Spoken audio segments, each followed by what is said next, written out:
নমস্কার, আপনারা সবাই কেমন আছেন? নিশ্চয়ই ভালো আছেন। তো আজ দুর্গাপুজোর নবরাত্রির চতুর্থ দিন চলছে। তো তাই সকালের ব্রেকফাস্ট হিসাবে যেটা আমি করছি সেটাই আজ আপনাদের সঙ্গে সেই ভিডিওটি নিয়ে এসেছি। আশা করি আপনারা সবাই সঙ্গে থাকবেন, দেখবেন, ভালো লাগবে। তো চলুন আজ আমি কি তৈরি করছি আপনারা সঙ্গে থাকুন, দেখতে থাকুন। আজকে আমি করব সুজির ভেজ চিজ রোল। এখানে আমি নিয়েছি ময়দা, নিয়েছি 1.5 বাটি পরিমাণ, আর পুরো 1 বাটি ভর্তি করে নিয়েছি সুজি আর ময়দাটাকে অল্প চেলে নেব, নিয়ে নুন নেব সামান্য পরিমাণ, আর প্রয়োজন অনুসারে নুন, আর 1/2 চামচ দিয়ে দিব একটু চিনি দিয়ে, আর দেব সামান্য একটু তেল দিয়ে আমি এটাকে ভালো করে একটু মিশিয়ে নেব। মিশিয়ে নিয়ে তারপর এখানে কি করব, জল দেব। জলটা এটা আমি ব্যাটারটা একটু পাতলাই করব, করে এখানে ব্যাটারটাকে একটু ঢেকে রেখে দেব প্রায় 10 থেকে 15 মিনিট। যেহেতু সুজি আছে আমি এটাকে সেট হতে দেব। অপর দিকে আমি গ্যাসে একটা ফ্রাই প্যান বসিয়ে দিয়ে দেব সাদা তেল, দিয়ে দেব হচ্ছে 1.5 চামচ পরিমাণ। তেলটা গরম হওয়ার পর দেব একটু সামান্য পরিমাণের গোটা জিরে 1/2 টিস্পুন, দেব একটু হিং। আর আমি এখানে সবজির মধ্যে নিয়েছি বাঁধাকপি, প্রয়োজন মতো আলু কেটে ধুয়ে পরিষ্কার করে নিয়েছি। আপনারা চাইলে এখানে ক্যাপসিকাম, বিন, গাজর সে সমস্ত নিতে পারেন। তো আমি এখানে হালকা সবজি ব্যবহার করেছি, আপনারা চাইলে আরও ব্যবহার করতে পারেন। দিয়ে আমি 1/2 টিস্পুন ধনের গুঁড়ো, জিরের গুঁড়ো, হলুদ আর কাঁচা লঙ্কা কুচি, আর একটু লম্বা করে পাতলা করে জুলিয়ান শেপের আদাকে আমি এখানে গ্রেট করে দিয়ে দেব। সামান্য পরিমাণের দেব একটু মিষ্টি আর একটু নুন, আর দেব গরম মশলা, দেব সামান্য পরিমাণের একটু এখানে আমচুর পাউডার। এখানে আমচুর পাউডার আপনারা চাইলে ব্যবহার নাও করতে পারেন। তো এটা দিলে টেস্টটা খুব ব্যালেন্স করে। তো যাই হোক, এইভাবে দিয়ে আমি সম্পূর্ণ খুব ভালো করে একটু রান্না করে নেব। এরকম ঢেকে ঢেকে করে নেব প্রায় 10 থেকে 12 মিনিট। এটা খুব ফ্রাই হবে না, খুব সিদ্ধও হবে না, এরকম ধরনের একটু ভাজা ভাজা টাইপের করে এটাকে আমি নামিয়ে ঠান্ডা হতে দেব। এখন চলে আসবো আমি যে ব্যাটারটাকে গুলে রেখেছিলাম, সেখানে দিয়ে দেব আমি 1/2 টিস্পুন পরিমাণের হচ্ছে মিঠা সোডা বা বেকিং সোডা যেটাকে বলে, কেক বানাতে আমরা ব্যবহার করি সেটা। এখানে আপনারা চাইলে ইনোও ব্যবহার করতে পারেন। তো আমি এই সোডা দিয়েছি, দিয়ে আমি এটাকে আবার একটু ব্লেন্ডারের সাহায্যে খুব ভালো করে একটু মিশিয়ে নেড়ে নেব। তারপর আমি এখানে একটা তাওয়া বসাবো, বসিয়ে তাওয়াটা গরম হওয়ার পরে আমি সামান্য পরিমাণের একটু তেল ব্রাশ করে দেব।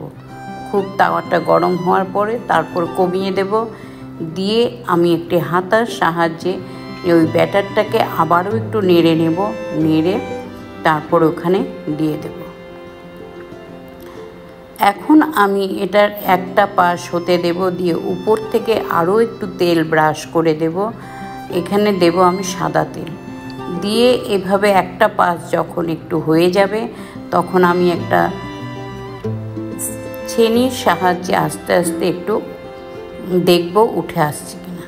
এরকম সুন্দর করে দেখুন আমার কি সুন্দর উঠে আসছে। আর উপর থেকে হালকা করে আমি এখানে একটু তেল ব্রাশ করে দেব, দিয়ে এবার আমি যে পুরটা তৈরি করে রেখেছিলাম বাঁধাকপি আলু দিয়ে সবজিটা, সেটা দিয়ে দেব। দিয়ে আমি এখানে দিয়ে দিব উপর থেকে চিজ। আমি নিয়েছি ব্রেড চিজগুলোর মতো যে চিজ থাকে সেই চিজটা নিয়ে আমি এই চিজটা উপর দিকে দিয়ে দেব। দিয়ে আমি এখন এটাকে ফোল্ড করে দেব। ফোল্ড করে আমি এটাকে দুটো পাশ একটু এপিট ওপিট করে ভেজে নামিয়ে রেখে দেব। এইভাবে আমি একটা একটা করে সমস্ত চিজ রোলগুলো তৈরি করে নেব। এটা করতে ভীষণ সুন্দর, ভীষণ অনায়াসে উঠে আসে। আমি এখানে লোহার চাটুতে করেছি, আপনারা চাইলে এখানে ফ্রাই প্যানেও করতে পারেন বা ধোসার তাওয়াতেও করতে পারেন, সেখানে আরও বেশি সুন্দর করে উঠে আসবে। তো যাই হোক, এইভাবে করে করে দিয়ে এক একটা করে দিয়ে হাতা দিয়ে সুন্দর করে এইভাবে আমি করে দেব। দেখুন কি সুন্দর উঠে আসছে। হ্যাঁ, একদম তাওয়াতে লেগে থাকে না। হ্যাঁ, সুন্দর করে উঠে আসছে। উপর দিকে আমি এরকম তেল দিয়ে আবারও আমি দেব কি এই পুরটা দিয়ে চিজ দিয়ে আবারও ফোল্ড করে এরকম একটা একটা করে সমস্ত আমি করে তৈরি করে প্লেট আউট করে নেব।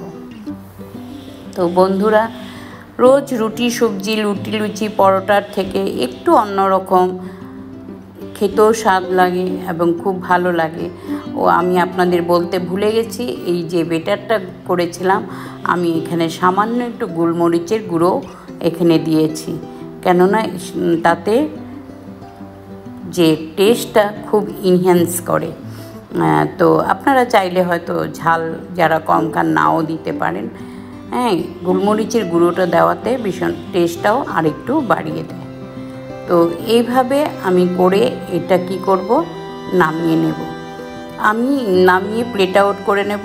আমি এখানে একটা নারকেলের চাটনির সঙ্গে সার্ভ করেছি।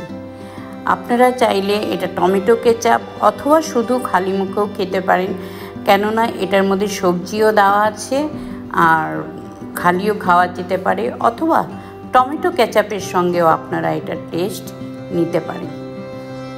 এমনিতেই এটা খুব টেস্টি আর ভীষণ ভালো লাগে। আর যেহেতু চিজ দেওয়া রয়েছে, চিজটা যখন এটা ফ্রাই হবে চিজটা ভেতরে মেল্ট হয়ে যায়, তখন খেতে আরও টেস্টটা বেড়ে যায়, দ্বিগুণ বেড়ে যায়। তো এরকম একটা একটা করে আমি সম্পূর্ণ সব নামিয়ে নিয়েছি এবং নারকেলের চাটনির সঙ্গে এটা সার্ভ করেছি। আমরা খেতেও শুরু করে দিয়েছি।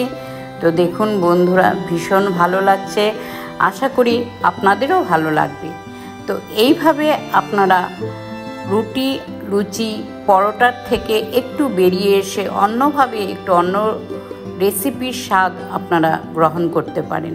আর এটা নেওয়ার জন্য আমার ভিডিওটা আপনাদের সম্পূর্ণ দেখতে হবে, সঙ্গে থাকতে হবে, পাশে থাকতে হবে। আর দেখে যদি অবশ্যই আপনাদের ভালো লেগে থাকে, আপনারা লাইক শেয়ার এবং কমেন্ট করবেন, পাশে থাকবেন। আজ এখানেই শেষ করছি। আপনারা ভালো থাকুন, সুস্থ থাকুন। আবার দেখা হচ্ছে পরবর্তী ভিডিওর সঙ্গে। Thank you.